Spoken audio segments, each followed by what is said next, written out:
একটি মামলা, জুলাই অভ্যুত্থানের একটি মামলা, সেখানে আসামি ১১৩ জন এবং সেই আসামিদের মধ্যে প্রধান আসামি সাবেক প্রধানমন্ত্রী, ক্ষমতাচ্যুত প্রধানমন্ত্রী শেখ হাসিনা।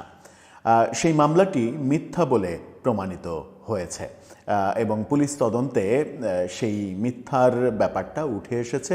পুলিশের পক্ষ থেকে এটা মিথ্যা এবং এই মামলা বাতিল করে দেওয়ার জন্য সুপারিশ করা হয়েছে। তার মানে মামলার ফাইনাল চার্জশিটে যে দেখা যাচ্ছে যে মামলাটা করা হয়েছে, যাদেরকে আসামি করা হয়েছে, পুরোটাই ভুয়া। ঘটনাটা ঘটেছে এই বাংলাদেশে বর্তমান সরকারের পুলিশই ঘটনাটা ঘটিয়েছে। যে পুলিশ কর্মকর্তা এই তদন্ত করে শেখ হাসিনার বিরুদ্ধে করা মামলাকে ভুয়া মামলা বলছেন, এই মামলার কোনো অস্তিত্ব নেই বলছেন, সেই পুলিশ কর্মকর্তাকে ফ্যাসিস্টের দোসর হিসেবে আখ্যা দিলেও এখন বোধহয় অবাক হওয়ার কিছু থাকবে না। এই মামলা নিয়ে কি হতে চলেছে, এর আগে আমরা দেখেছি যে পুলিশের পক্ষ থেকে বলা হয়েছিল যে জুলাই কেন্দ্রিক আদালতে যত মামলা হয়েছে তার ৫৬% মামলা হচ্ছে ভুয়া মামলা, বাকি ৪৪% মামলার ৯০% আসামি হচ্ছে ভুয়া আসামি। তাহলে হচ্ছেটা কি? যদি এরকম একের পর এক বের হতে থাকে তাহলে সব কিছুই তো এলোমেলো হয়ে যাবে। সব অভিযোগ নিয়েই প্রশ্ন উঠবে এবং প্রশ্নবিদ্ধ হবে সমস্ত বিচার কার্যক্রম। এগুলো কি ঠিক হচ্ছে?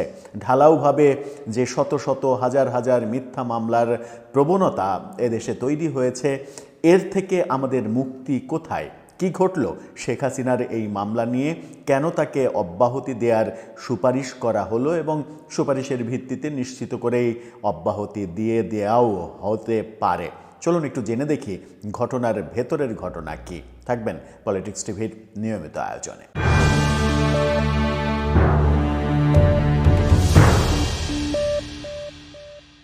দর্শক, যে আলোচনাটা করছিলাম তার আগে আরেকটি ছোট্ট করে কথা বলে নিই। সেটা হচ্ছে সাকিব আল হাসান, বাংলাদেশের ক্রিকেটের পোস্টার বয়, তার বিরুদ্ধে একটি মামলা হয়েছিল ঢাকায়।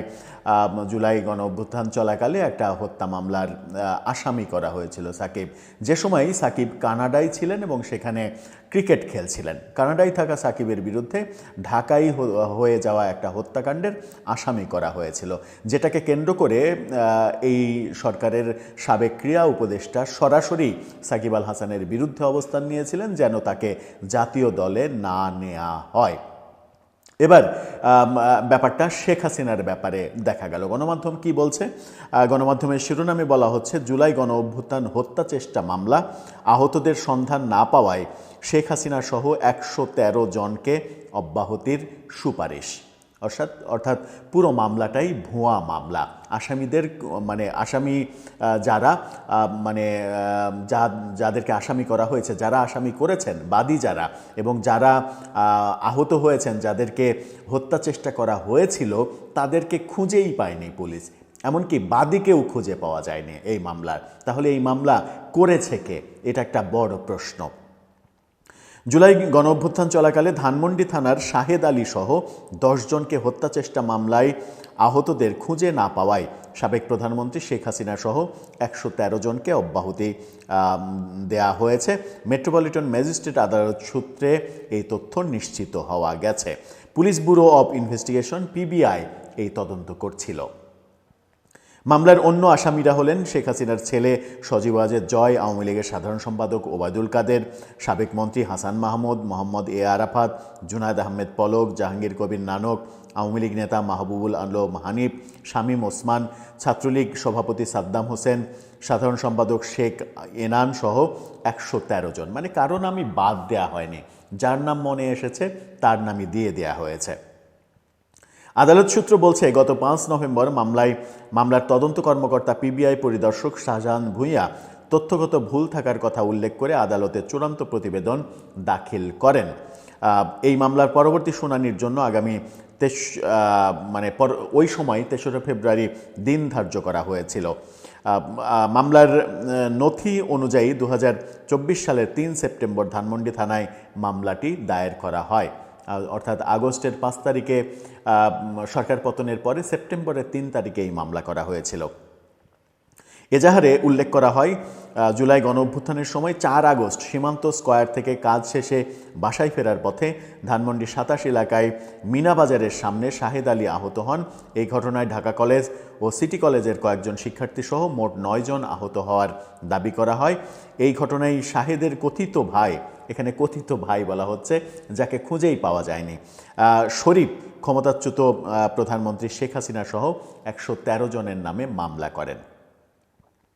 প্রথমে থানা পুলিশ মামলাটির তদন্ত করে 4 জনকে গ্রেপ্তার করে। পরে মামলার তদন্তভার চলে যায় পিবিআইয়ের কাছে। পিবিআই তদন্ত করে এই মামলার কোনো অস্তিত্ব খুঁজে পায়নি। তথ্যগত ভুলের কারণে আসামিদের অব্যাহতির সুপারিশ করে প্রতিবেদনও দেয়া হয়েছে। পরবর্তীতে যদি আহতদের বিষয়ে নির্ভরযোগ্য তথ্য পাওয়া যায়, সেক্ষেত্রে পুনরায় অভিযোগপত্র দাখিল করা হবে, এই মর্মেও জানানো হয়েছে।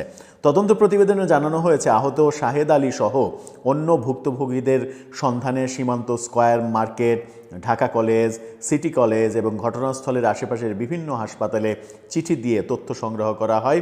পাশাপাশি বাদী শরীফকে নোটিশ দিয়ে তার ভাইকে থানায় হাজির করার অনুরোধ জানানো হয়, তবে এতে কোনো সাড়া পাওয়া যায়নি।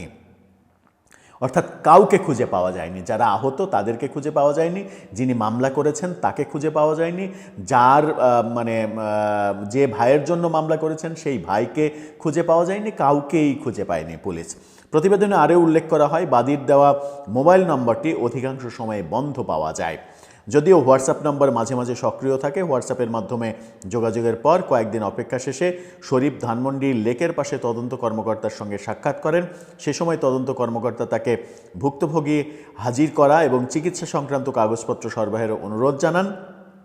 তবে দীর্ঘ সময় পার হলেও তিনি ভুক্তভোগীকে হাজির করেননি এবং চিকিৎসা সংক্রান্ত কোনো নথিপত্র জমা দেননি। এমনকি এজাহারেও চিকিৎসা সংক্রান্ত কোনো তথ্য উল্লেখ করা হয়নি।